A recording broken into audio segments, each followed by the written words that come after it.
The other day, someone told me that a researcher from the Mayo Clinic told him that jumping into a cold plunge causes the same release of chemicals in the body as when you're dying. So in other words, the only time the body releases that chemical cocktail that you experience when you jump into a cold plunge is when you're dying. Welcome to the Primal Shift Podcast. And we only have so many near-death experiences in us before we fall apart. Ergo, cold plunging is terrible for your health because you die a little bit every time you do it. And when I heard that, I'm like, what a load of crap. For so many reasons. And, the other, nuance to that discussion was it actually started with saying that researcher from the Mayo Clinic, who shall remain unnamed, not because to protect his identity, but because I think that guy's an idiot and I didn't bother to remember his name. But the guy said there is no credible scientific evidence that cold plunging has any benefits. And then, on the flip side, he said, well, and it's actually very bad for you because you go through a near-death experience. And I'm like, how stupid can someone be with half a brain? From not my buddy who told me that, but that researcher from the Mayo Clinic. And I'm like, we have to interrupt this episode for an important message from your feet. They've had enough of being cramped into traditional shoes. Regular shoes can wreck your back, joints, and overall foot health by squeezing your toes and disconnecting you from the ground. That's why I switched to Beluga minimalist shoes, and the difference has been incredible. These shoes give me a perfect, natural connection to the ground whether I'm walking, sprinting, or lifting heavy. My back pain disappeared, my athletic performance has improved dramatically, and they're comfortable enough to wear all day. Plus, my toes are finally pointing in the direction they're supposed to. Check them out at peluva.com and use code KUMMER for 15% off. That's peluva.com. And now back to the episode. that person has probably taken only warm showers or hot showers all of his life, not knowing anything about cold water exposure and what it truly does and how it makes you feel. Do you really think that every time I go into the cold plunge, I feel like I'm dying?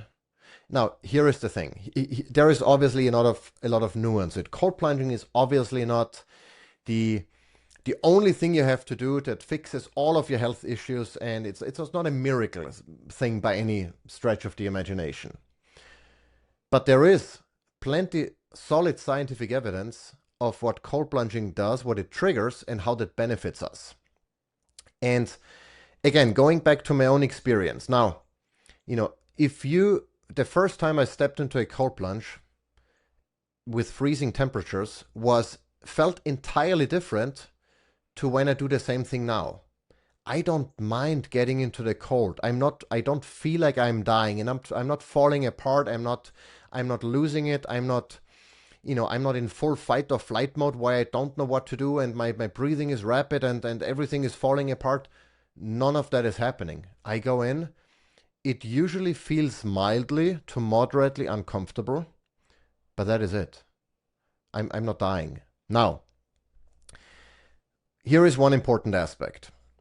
If you've never cold plunged before, if you have no experience dealing with very cold temperatures, then maybe doing your first cold plunge in 33-degree cold water might not be advisable. It depends on, your biological sex. It depends on if you're a female, the time of the month. There are many, many factors that impact your perception, how you perceive that cold and how your body responds to that. So by all means, start with a temperature that's uncomfortable, but that doesn't freak you out, And, maybe and that really leads to, an important aspect that what is cold plunging? If I say, well, I cold plunge, and you cannot say cold plunging is bad or cold plunging is good, because what does cold plunging mean for you? What temperature? How long do you stay in? There are so many factors that ultimately determine the impact that cold plunge has on your body. So if you're new to cold plunging and you want to experience the benefits, maybe start with a temperature that's moderately uncomfortable, that you can stay in for a couple of minutes, but that doesn't freak you completely out, where you feel like you have a panic attack. Like, my wife, first time she did it, she jumped into my cold plunge, which was very cold, and she freaked out. That was probably too cold for her. Now, was she dying? Not really. But regardless, so start with a temperature that's comfortable or that's uncomfortable, but not so uncomfortable that you freak out. If you do that, then you're nowhere near a death experience. I would argue that, no, not I would argue that science argues that you release the same cocktail of hormones when you're on a roller coaster or when you work out very intensively. There are so many aspects in life where you release those hormones, and that's not necessarily a bad thing. The other nuances or the other important aspect to that argument is, well, cold plunging is bad, period, because it makes you feel like you're dying. That assumes that you're not getting used to it. And as I said initially, you very much get used to cold plunging. The way I feel now getting in is entirely different to how I felt the first time I did it, or the first few times I did it. That really goes back to the concept of hormesis, of hormetic stressors, that if they don't kill you, they make you stronger and more resilient. And now if I go in, I feel okay. It doesn't freak me out anymore because I got used to it.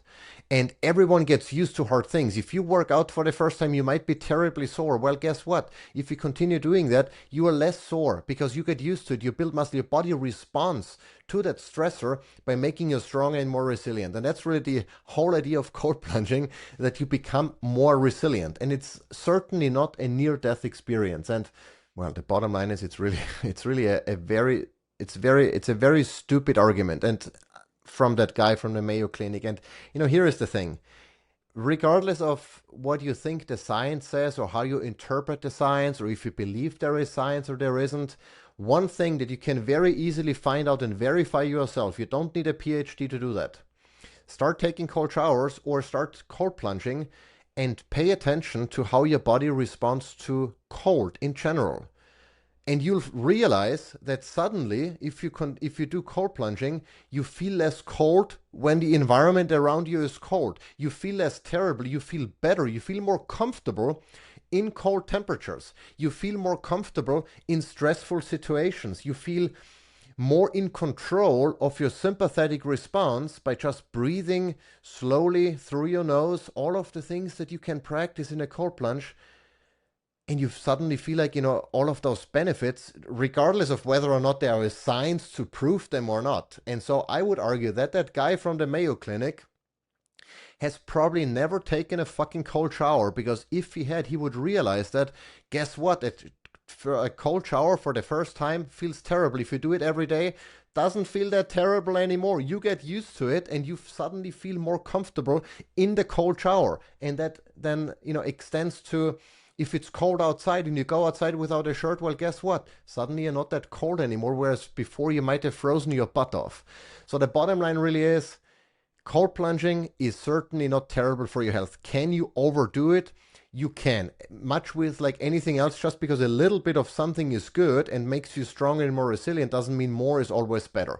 Going into the cold plunge at temperatures that you are not used to yet, or that you are absolutely not accustomed to, that make you freak out, that make you, that induce an anxiety or panic attack, and you do that every day, in addition to all of the stressors you're exposed to as part of your regular life, is probably not a good thing. Obviously, the same thing as running 10 miles every day is probably not a good thing for your joints or your heart or anything in between.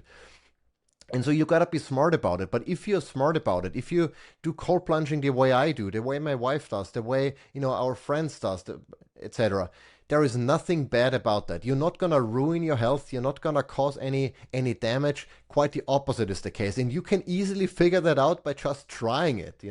It's everyone who's done it knows that cold plunging gives them energy. It feels good. It might not feel good while you're in. It's also not terrible while you're in. It's uncomfortable, but you get out and you feel so much better for the rest of the day. You become more resilient. You suddenly get less sick, in all of those benefits where we don't need science to tell us that, because we are seeing it every single day. And so don't be afraid of cold plunging. Don't listen to ass clowns like that guy from the Mayo Clinic who has no fucking idea of what it means to expose yourself to cold temperatures, because he's been taking hot showers all of his life. Just, give it a try. and see how you respond to it. Ultimately, the only thing that matters is how you respond to it, how you benefit from it, and not what science or anyone else tries to make you believe. And with that, we're going to wrap up that rant that I had to get out because it's been bugging me for weeks already since I've heard that. And I'm probably going to take a cold plunge now and enjoy my near-death experience in the cold water. Until next time, guys. Next week on the Primal Shift podcast, we're calling out the most ridiculous health gadgets ever invented, like a Bluetooth fork that vibrates when you eat too fast, or AI smoothie makers with monthly subscriptions. If you're tired of tech replacing common sense, don't miss this one. You'll enjoy it.